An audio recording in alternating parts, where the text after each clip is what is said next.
আসসালামু আলাইকুম প্রিয় দর্শক, আপনাদের সবাইকে সাদর আমন্ত্রণ জানাচ্ছি বাংলাভিউ লাইভে। আপনাদের সাথে এই মুহূর্তে স্টুডিও থেকে সংযুক্ত হয়েছে আমি হাসান মোহাম্মদ শামীম। আজকের দিনের ঘটে যাওয়া উল্লেখযোগ্য ঘটনাবলী আমরা আপনাদেরকে এই অনুষ্ঠানের মাধ্যমে জানিয়ে দেওয়ার চেষ্টা করি। সারাদিনের খবর অনুষ্ঠানে সংযুক্ত হই। এই মুহূর্তে সিলেট শহরে আমরা যে জায়গাটিতে স্টুডিও থেকে সরাসরি সম্প্রচার করছি, সেখানে এখন বিদ্যুৎ আছে। তবে আজকে সারাদিন ধরেই বিদ্যুতের খেল দেখেছেন সাধারণ মানুষ, সিলেটের মানুষ। এবং আজকের দিনে প্রচণ্ড তীব্র গরম ছিল এবং সেই তীব্র গরমের মধ্যে বিদ্যুতের আসা যাওয়ার ব্যাপারটি খুবই মানুষকে কষ্ট দিয়েছে। তবে আসার খবর হচ্ছে যে 2.5 ঘন্টা পর সিলেটে বিদ্যুৎ সরবরাহ স্বাভাবিক হয়েছে। বাণিজ্যিক এরিয়া সহ আবাসিক এরিয়াগুলোতে প্রায় বলা চলে পুরো শহরেই কিন্তু বিদ্যুতের যে ঘাটতি ছিল, এবং এই সময়টাতে যারা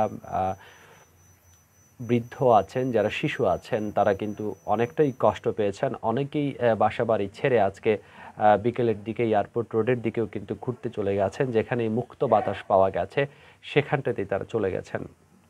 এই বিদ্যুৎ না থাকার যে মূল কারণটি, কুমারগাঁও কেন্দ্রের 3টি উপকেন্দ্রের ট্রান্সমিটারে গোলযোগ দেখা দেওয়ায় আজকে 8 সেপ্টেম্বর বুধবার বিকেলে সিলেট নগরীর কয়েকটি এলাকা হঠাৎ করে বিদ্যুৎহীন হয়ে পড়ে। তবে ট্রান্সমিটারের মেরামত কাজ শেষে 2.5 ঘন্টা পর বিদ্যুৎ সরবরাহ স্বাভাবিক হয়।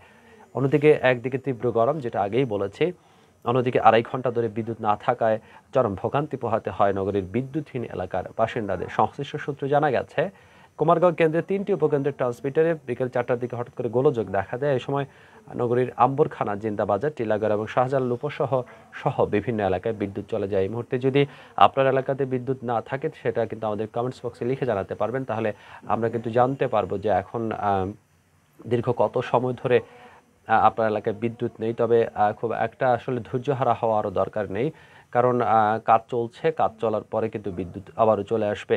ট্রান্সমিটারের মেরামত কাজ শেষের পর সন্ধ্যা 7টার দিকে সকল এলাকায় বিদ্যুৎ সরবরাহ স্বাভাবিক করা হয় এবং জিন্দাবাজার এলাকাতে কিন্তু 8:30টার দিকে, রাত কিছুক্ষণ আগে, বিদ্যুৎ এসেছে।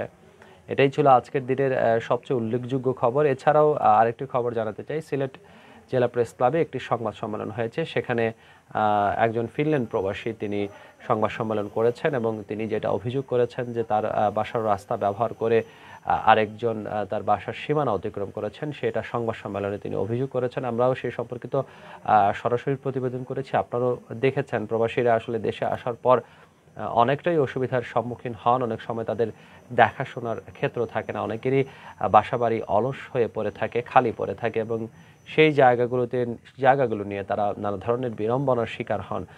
এটা আসলে খুবই দুঃখজনক একটা ব্যাপার। আজকে এরই পাশাপাশি যেটা বলতে হয়, করোনার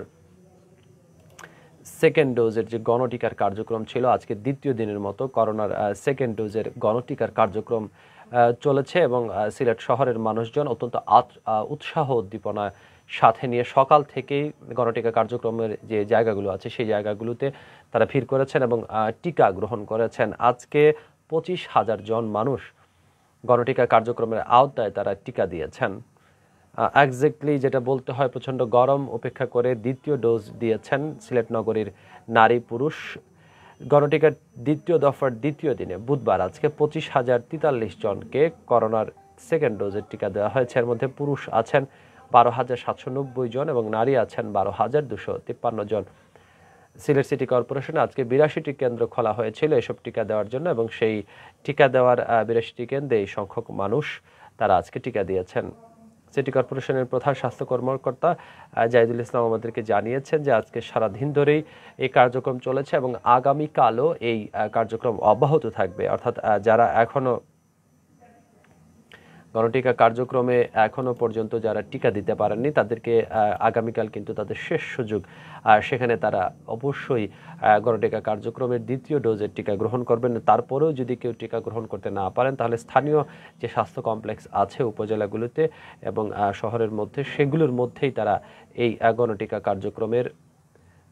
কার্যক্রমের যে বিষয়টি আছে সেটি শেষ করতে পারবেন। সিলেটের 4টি সেতু ঝুঁকিপূর্ণ, প্রোটেক্টিভ পিলার দ্রুত স্থাপন করা প্রয়োজনে সম্পর্কিত একটি প্রতিবেদন করেছে সিলেট ভিউ 24 এবং তারা বলেছে যে সিলেটের 3 নদের 4টি সেতু সুরক্ষায় সড়ক ও জনপথ বিভাগের কাছে দ্রুত প্রোটেক্টিভ পিলার স্থাপনের দাবি জানিয়েছে স্থানীয় উপজেলা প্রশাসন। তবে বাজেট না থাকায় সহসাই এমন কাজ হাত দিচ্ছে না সড়ক ও জনপথ বিভাগ। আপাতত এই 3 নদে ভারী নৌ চলাচল বন্ধের পরামর্শ দিয়েছে সংশ্লিষ্ট কর্তৃপক্ষ। এগুলোর মধ্যে অন্যতম হচ্ছে ব্যস্ত নৌপথ, পিয়াইন, গোয়াইন আর ধলাই নদ।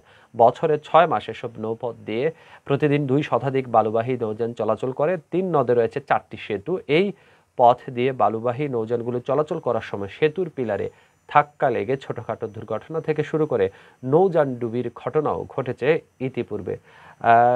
স্থানীয় প্রশাসন সূত্রে জানা গেছে 2 উপজেলার 3টি বালুমহল এই বছর ইজারা দেওয়া হয়েছে, তাই এই রুটে নৌ চলাচল বাড়ায়। এবার বর্ষাকালের শুরুতে সেতুর সুরক্ষায় নৌপথে বালু পরিবহনে নজরদারি রাখতে সড়ক জনপদের প্রকৌশল বিভাগকে বলা হয়।